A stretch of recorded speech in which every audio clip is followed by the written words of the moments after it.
कभी सोचा है उसी रास्ते पर चलते हुए वही बातें करते हुए अचानक हवा का रुख बदल जाए और आप किसी दूसरी जगह किसी दूसरे समय में अपने आप को पाए।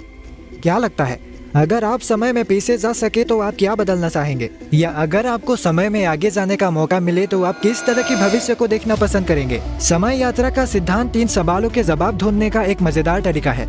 समय यात्रा जो दूर के अतीत की कहानियों को सुनने या भविष्य की झलक पाने की जिज्ञासा जगा देता है। सच कहूँ तो ये बहुत ही पेचीदा मामला है, एक कमरे से दूसरे कमरे में जाने जितना आसान नहीं है। आपको क्या लगता है, क्या असल में समय में यात्रा करना मुमकिन है?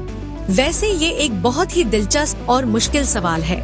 समय यात्रा की पॉसिबिलिटी को वैज्ञानिक रूप से समझने के लिए हमें कई बातों का ध्यान रखना होगा, जैसे समय की परिभाषा। तो क्या है टाइम? क्या ये वास्तविक चीज है या एक मानवीय रचना?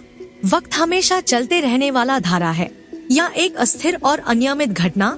क्या टाइम का एहसास करना सभी के लिए एक जैसा है या हर चीज के लिए उसकी स्थिति या उसकी दृष्टिकोण पर टाइम अलग अलग तरह से बहता है? दरअसल समय एक रेखा की तरह है जो अतीत, वर्तमान और भविष्य को जोड़ती है, जो हर संभावित घटनाओं और परिणामों को दर्शाती है। क्या इस समय रेखा को बदला जा सकता है? समय यात्रा के लिए दुनिया के कौन से नियम लागू होते हैं? क्या समय यात्रा करने वाले को किसी भी वक्त में जाने की आजादी है या कुछ सीमाएं भी है? क्या समय यात्रा करने वाले को अपने आप को या अपने इतिहास को बदलने से बचना चाहिए या वह अपने मर्जी से कुछ भी कर सकता है? इन सभी सवालों का एक स्पष्ट और समझदार जवाब देना बहुत मुश्किल है। वैज्ञानिक रूप से समय यात्रा की कुछ संभावनाएं हैं, लेकिन उनका प्रमाण और प्रयोग कभी तक हुए नहीं है। हम समय यात्रा क्यों करना चाहते हैं? क्योंकि अपने अतीत को जानने, अपने भविष्य को बदलने या अपने वर्तमान को सुधारना चाहते हैं। मान लीजिए आप अतीत में लौटकर अपनी जिंदगी को बदलने की कोशिश में कुछ ऐसा कर देते हैं जिससे आपकी दादाजी कभी आपकी दादी से ना मिले, तो ऐसे में आप तो इस दुनिया में पैदा ही नहीं होंगे। तो वह बदलाव करने के लिए आप अतीत में गए कैसे? इसको सुलझाने के लिए मल्टीवर्स की थ्योरी आगे आती है। माना जाता है कि अतीत में कोई बदलाव करते ही एक समानांतर ब्रह्मांड बन जाता है। आपके किए हुए बदलाव उस नए ब्रह्मांड को प्रभावित तो करेगा, मगर आपके असली ब्रह्मांड पर कोई असर नहीं होगा। इस तरह समय यात्रा की वजह से बनते ब्रह्मांड ही मल्टीवर्स को जन्म देते हैं, जिसमें हमारे जरिए किया गया कोई भी बदलाव उस नए ब्रह्मांड को प्रभावित करेगा, हमारे असल ब्रह्मांड को नहीं।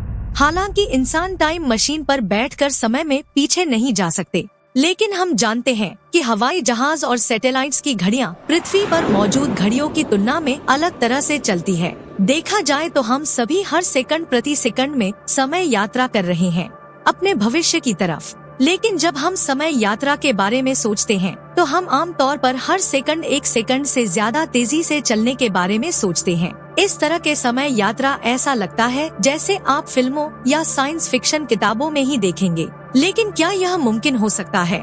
विज्ञान कहता है हाँ। स्पेस एजेंसीज की स्पेस टेलीस्कोप समय में पीछे देखने का तरीका देता है, क्योंकि इन टेलीस्कोप की मदद से हम जो तारे और गैलेक्सीज देख पाते हैं असल में वह हमसे बहुत दूर पर मौजूद होते हैं और इससे आने वाले लाइट को हम तक पहुंचने में बहुत वक्त लगता है। इसलिए जब आप दूरबीन से आसमान को देखते हैं तो आप देख रहे होते हैं कि वो तारे और आकाश गंगाएं बहुत समय पहले कैसी दिखती थी। 100 साल से भी पहले आइंस्टाइन ने रिलेटिविटी के 2 थ्योरीज में ये सिद्धांत दिया था कि समय कैसे काम करता है। स्पेशल थ्योरी ऑफ रिलेटिविटी में कहा कि फिजिक्स के नियम हर जगह एक जैसे काम करते हैं, फिर चाहे कोई चीज रुका हुआ हो या चल रहा हो। इसी तरह लाइट की स्पीड भी हर जगह एक जैसी होती है, फिर चाहे लाइट का वो सोर्स चल ही क्यों न रहा हो, और कोई भी चीज लाइट की स्पीड से तेज नहीं चल सकती। लेकिन इससे समय यात्रा का क्या लेना देना?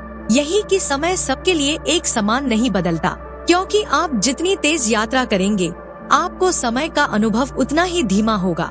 दरअसल एक प्रयोग था जिसमें बिल्कुल एक ही समय पर सेट की गई 2 घड़ियों का इस्तेमाल किया गया था। एक घड़ी पृथ्वी पर रही जबकि दूसरी घड़ी हवाई जहाज में उड़ी, वो भी पृथ्वी जिस दिशा में घूमती है उसी दिशा में चलती हुई। अब हवाई जहाज के दुनिया भर में उड़ान भरने के बाद वैज्ञानिकों ने इन दोनों घड़ियों की तुलना की। तेज गति से चल रहे हवाई जहाज की घड़ी जमीन पर लगी घड़ी से थोड़ी पीछे थी, तो हवाई जहाज की घड़ी प्रति सेकंड 1 सेकंड की तुलना में थोड़ी धीमी गति से चल रही थी। और जनरल थ्योरी ऑफ रिलेटिविटी के हिसाब से भारी गुरुत्वाकर्षण समय को धीमा कर देता है। गुरुत्वाकर्षण असल में अंतरिक्ष और समय की संरचना को मोड़ देता है, जिसे स्पेस टाइम कहते हैं। इसका मतलब विशाल द्रव्यमान वाली चीजें जैसे कि एक ब्लैक होल अपने आसपास की बग को धीमा कर सकता है। इसलिए अगर कोई ब्लैक होल के किनारे पर चक्कर लगाए तो वो शायद अपने भविष्य में झांक पाए, पर यह कितना सुरक्षित होगा? लेकिन इन सिद्धांतिक थ्योरीज के साथ कुछ प्रॉब्लम्स भी जुड़ी है। सबसे बड़ी प्रॉब्लम तो वो है जिसे ग्रैंडफादर पैराडॉक्स कहते हैं, अतीत में जाकर अपनी दादा को मारने वाली बात। इसलिए टाइम ट्रेवल मजेदार तो है, लेकिन बहुत ही पेचीदा मामला है। भले ही आज के विज्ञान के पास इन थ्योरी से मिलने वाले संकेतों को रियलिटी में बदलने की तकनीक नहीं है, पर कौन जानता है कि हम भविष्य में समय के बंधनों को तोड़कर सफर कर पाएं? क्या ब्रह्मांड में तार जैसी संरचनाएं हैं? कॉस्मिक स्ट्रिंग थ्योरी एक ऐसा वैज्ञानिक सिद्धांत है जो ब्रह्मांड के सभी बुनियादी बलों और पदार्थों को एक ही ढांचे में समझाने की कोशिश करता है।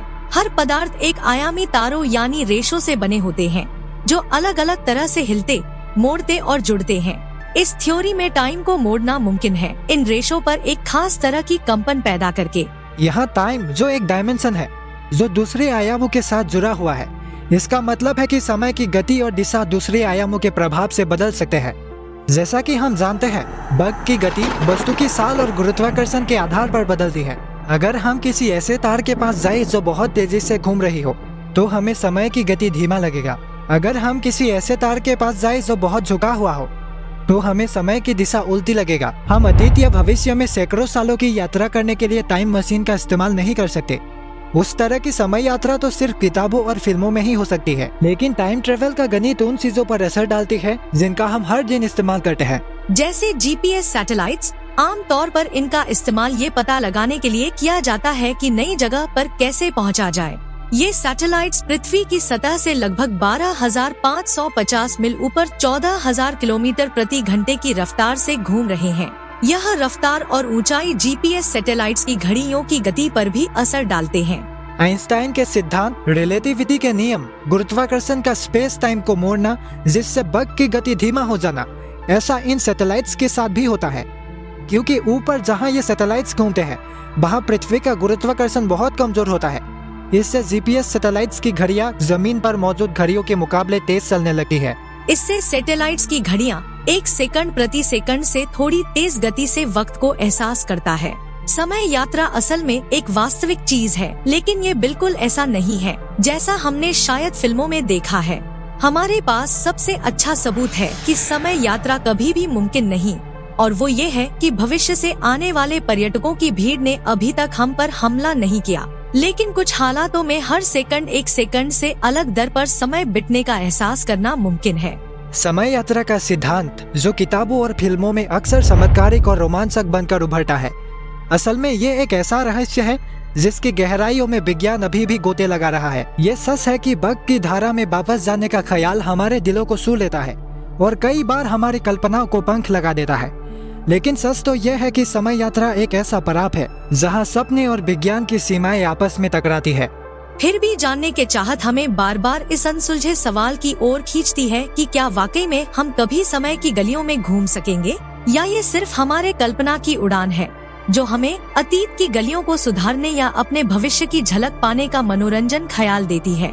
आखिर में समय यात्रा का ख्याल एक खूबसूरत पहेली की तरह है जिसे सुलझाने के चाहत हमें नए आविष्कारों की ओर ले जाती है और हमारी विज्ञान को नई दिशाओं में प्रेरित करती है, चाहे ये रियलिटी में मुमकिन हो या ना हो।